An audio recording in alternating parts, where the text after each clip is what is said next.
कहानी की शुरुआत रिया नाम की लड़की से शुरू होती है जो वकील बनने की पढ़ाई कर रही थी। रिया का पिता हैरी गाड़ियों की मुरम्मत करता था जबकि रिया की माँ घर संभालती थी। रिया इनकी इकलौती औलाद थी, इसलिए दोनों उसे बेहद प्यार करते थे। रिया पढ़ने में काफी होशियार थी, इसलिए हैरी खुश होकर उसे एक पुरानी कार तोहफे में देता है। कार देखकर रिया बेहद खुश हो गई थी। रिया के लवर का नाम जॉर्ज था। दोनों एक ही कॉलेज में पढ़ते थे और एक दूसरे से बेहद प्यार करते थे। रिया दिन में कॉलेज जाती थी और रात को एक बार में काम करती थी। रिया अपना काम कर रही थी और तभी गलती से कोई उस पर दारू गिरा देता है, जिसके बाद रिया अपने कपड़े ठीक करने वॉशरूम आती है। वॉशरूम में सोनिया नाम की लड़की तैयार हो रही थी। सोनिया रिया की खास सहेली थी और वो एक पार्टी में जा रही थी। सोनिया रिया को भी अपने साथ पार्टी में आने को कहती है, लेकिन रिया मना कर देती है क्योंकि उसे वापस काम पर जाना था। वो जैसे ही बार में आती है तभी जॉर्ज पीछे से उसे पकड़ लेता है। जॉर्ज धमाके करना चाहता था और रिया की गुफा भी प्यासी थी। जल्दी ही दोनों बाहर आकर माहौल बनाने लगे और तभी बार के बाहर एक महंगी गाड़ी आकर रुकती है। इस गाड़ी को एक अमीर बूढ़ा चला रहा था। देखते ही देखते सोनिया बाहर आती है और रिया से अलविदा लेकर बूढ़े के साथ चली जाती है। सोनिया को अपने बाप की उम्र के बंदे के साथ देखकर दोनों बेहद हैरान होते हैं। देर रात को जब बार बंद हो गया तो रिया का बॉस उसे नौकरी से निकाल देता है क्योंकि उसे ज्यादा स्टाफ की जरूरत नहीं थी। रिया हॉस्टल में रहती थी और सोनिया उसकी रूममेट थी। सोनिया आज भी पार्टी में जाने के लिए तैयार हो रही थी। सोनिया की हर एक चीज बेहद महंगी थी। रिया उससे पूछती है कि ये सब तुम कहाँ से लाती हो और वो बंदा कौन था जिसके साथ कल तुम गई थी। सोनिया बताती है कि वो मेरा दोस्त है जो अपने साथ समय बिताने के लिए मुझे पैसे देता है। सोनिया एक बार फिर रिया को अपने साथ पार्टी में आने को कहती है। पहले तो रिया मना करती है, लेकिन सोनिया के बार बार मनाने पर वो मान जाती है। कुछ देर बाद दोनों सहेलियां पार्टी में पहुंच जाती है। इस पूरी पार्टी में सिर्फ अमीर बूढ़े थे। हर एक की उम्र 60 से ज्यादा ही थी, लेकिन फिर भी सभी जवान लड़कियों की बाहों में थे जो उन्हें रिझा रही थी।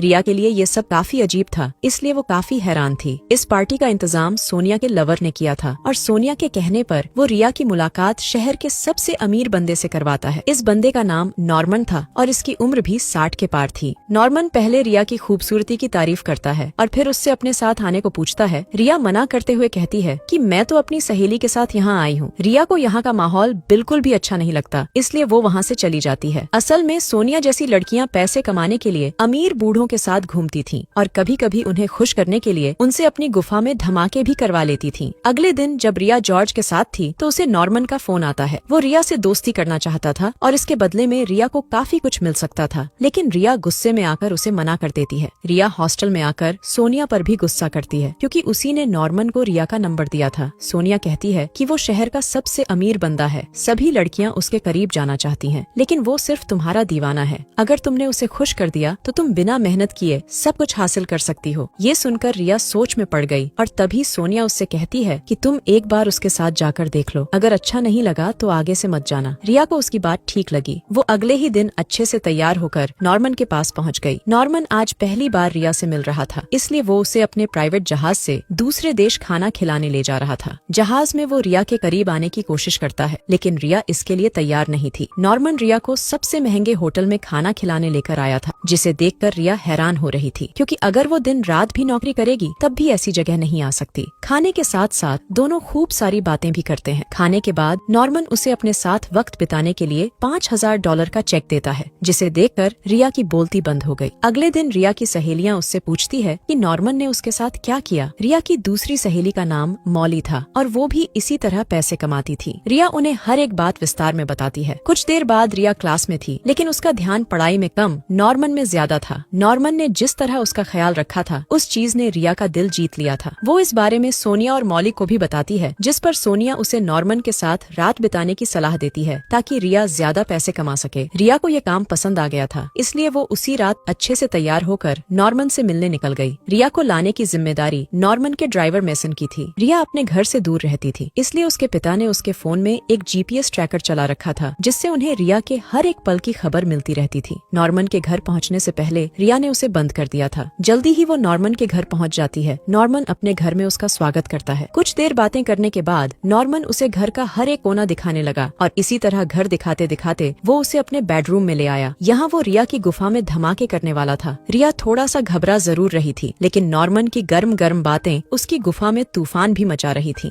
नॉर्मन जिस तरह उसे छू रहा था उससे रिया के जिस्म की प्यास बढ़ने लगी थी। भले ही नॉर्मन 60 के पार था, लेकिन उसके डंडे में काफी दम था। गर्मी शांत होने के बाद नॉर्मन रिया की तारीफ तारीफ करता है। नॉर्मन को रिया के साथ बेहद मजा आया था और वो उससे खुश होकर फिर से बड़ा सा चेक देता है। इसके बाद से ये सिलसिला आम हो गया। नॉर्मन के कारण रिया ने जॉर्ज से मिलना जुलना कम कर दिया था। दोनों हर रात साथ में बिताने लगे थे। रिया अपनी झील का पानी पिलाकर नॉर्मन को खुश कर देती और बदले में नॉर्मन उसे बड़े बड़े चेक और महंगे महंगे तोहफे देता। ऐसे ही एक दिन जॉर्ज रिया से मिलने आता है। वो रिया की गुफा में धमाके करना चाहता था, लेकिन रिया पढ़ाई का बहाना बनाकर उसे टाल देती है। रिया के कानों में हीरे के टॉप्स देखकर वो उससे उनके बारे में पूछता है। रिया झूठ बोलती है कि ये तो सोनिया ने मुझे दिए हैं। जॉर्ज को उस पर शक तो होता है, लेकिन वो कुछ बोलता नहीं। कुछ दिनों बाद जॉर्ज रिया को ढूंढता ढूंढता बार में आता है, क्योंकि रिया ने उसे नहीं बताया था कि उसे नौकरी से निकाल दिया गया है। बार में उसे रिया की जगह सोनिया मिल जाती है। वो सोनिया से रिया के बारे में पूछता है। सोनिया कहती है कि मुझे नहीं पता कि वो कहाँ है। जॉर्ज ने रिया के रूम में जाकर इंतजार करने का फैसला कर लिया। देर रात को जब रिया नॉर्मन से मिलकर रूम में आती है तो जॉर्ज को देखकर हैरान हो जाती है। जॉर्ज के पूछने पर वो झूठ बोलती है कि मैं सोनिया के साथ थी। ये सुनकर जॉर्ज समझ गया कि रिया उसे धोखा दे रही है। रिया उसे समझाने की कोशिश करती है, लेकिन जॉर्ज उससे रिश्ता तोड़कर वहाँ से चला जाता है। अगली शाम को वो फिर से नॉर्मन के साथ थी। रिया के काम से खुश होकर नॉर्मन ने उसे एक नई गाड़ी तोहफे में दी थी, जिसे देखकर रिया की खुशी का कोई ठिकाना नहीं था। इसके बाद वो दोनों घर के अंदर आते हैं और एक दूसरे का पानी निकालने लगते हैं। नॉर्मन चाहता था कि रिया प्यार से उसका गला दबाए ताकि नॉर्मन को और ज्यादा मजा आ सके, लेकिन रिया ऐसा कर नहीं पाती, जिस कारण नॉर्मन उसे बहुत कम पैसे देता है। रिया के पूछने पर वो बताता है कि मेरी कुछ इच्छाएं हैं, अगर तुम उन्हें पूरा नहीं कर सकती तो मैं तुम्हें फालतू में पैसे नहीं दे सकता। घर जाते वक्त रिया इसी के बारे में सोच रही थी और यही सोचते सोचते उसका एक्सीडेंट हो गया। अगली सुबह वो गाड़ी हैरी को दिखाती है और उसके पूछने पर झूठ बोलती है कि ये गाड़ी मेरे दोस्त की है और मुझसे इसका एक्सीडेंट हो गया। आज हैरी का जन्मदिन भी था। गाड़ी को गैराज में भेजने के बाद दोनों घर में आ जाते हैं। यहाँ हैरी के जन्मदिन की पार्टी चल रही थी। इसी दौरान उसे नॉर्मन का फोन आता है। नॉर्मन उसे अपने घर बुला रहा था, लेकिन रिया मना कर देती है, जिस कारण नॉर्मन को उस पर बेहद गुस्सा आता है। पार्टी के बाद हैरी गाड़ी ठीक कर रहा था और तभी उसके हाथ गाड़ी के कागज लग जाते हैं, जिनमें नॉर्मन का नाम लिखा हुआ था। वो समझ गया कि रिया ने उससे झूठ बोला है। वो अगले ही दिन नॉर्मन से मिलने उसके घर पहुँच गया। यहाँ उसे नॉर्मन के साथ अपनी बेटी भी मिल जाती है। वो सब समझ गया था कि रिया इस अमीर बूढ़े के साथ क्या कर रही है। हैरी गुस्से में आकर नॉर्मन को मारने लगा, लेकिन मेसन उसे रोक देता है, जिसके बाद वो रिया को अपने साथ ले जाता है। शाम को वो नॉर्मन को बताती है कि अब से वो ये काम छोड़ रही है, इसलिए वो दोबारा उसे कभी फोन मत करे। नॉर्मन उसकी बात तो मान जाता है, लेकिन वो एक आखिरी बार उसके साथ रात बिताना चाहता था। रिया काफी मना करती है, लेकिन वो साला नहीं मानता। नॉर्मन मॉली को भी साथ लाने को कहता है। कुछ देर बाद दोनों सहेलियां नॉर्मन के घर में थीं। घर में आते ही रिया वॉशरूम चली गई, क्योंकि उसकी तबीयत कुछ ठीक नहीं थी, जबकि नॉर्मन मॉली की गुफा में धमाके करने लगा था। कभी मॉली उसका गला दबा रही थी तो कभी नॉर्मन मॉली का, जबकि उनकी आवाजें सुनकर रिया की तबीयत बिगड़ रही थी। नॉर्मन ने कुछ ज्यादा ही जोर से मॉली का गला दबा दिया था, जिस कारण उसकी मौत हो जाती है। जब रिया वॉशरूम से बाहर आती है तो उसे मॉली की लाश नजर आती है। वो नॉर्मन पर बेहद गुस्सा करती है और फिर नई गाड़ी लेकर वहाँ से चली जाती है। अब नॉर्मन के कहने पर मेसन पहले मॉली की लाश ठिकाने लगाता है और फिर रिया के पीछे लग जाता है ताकि उसे भी मार सके। रिया भी समझ गई थी कि उसकी जान खतरे में है, इसलिए वो पहले जीपीएस ट्रैकर चालू करती है और फिर गाड़ी रोककर हैरी को सब बताने लगती है। इससे पहले कि वो कुछ बता पाती, मेसन उसे पकड़ लेता है। जल्दी ही वो रिया को लेकर एक सुनसान सी जगह पर पहुंच गया। उधर हैरी भी रिया को ट्रैक करता करता उसी जगह आ गया था। यहाँ मेसन रिया को लेकर आया था। इससे पहले कि मेसन रिया को मार पाता, हैरी अंदर आ जाता है। मेसन हैरी पर कई गोलियां चलाता है, लेकिन कोई फायदा नहीं होता। देखते ही देखते दोनों में लड़ाई होने लगी और इसी बीच रिया मौका देखकर मेसन पर हमला कर उसे बेहोश कर देती है। हैरी ने पुलिस को भी बुला लिया था। उधर नॉर्मन अपना सब कुछ लेकर देश छोड़कर भागने की तैयारी कर रहा था, लेकिन रिया ने पुलिस को सब बता दिया था, इसलिए वो उसे भी पकड़ लेते हैं और इसी के साथ इस कहानी का यही अंत हो जाता है। हमारी वीडियो देखने के लिए बहुत बहुत धन्यवाद।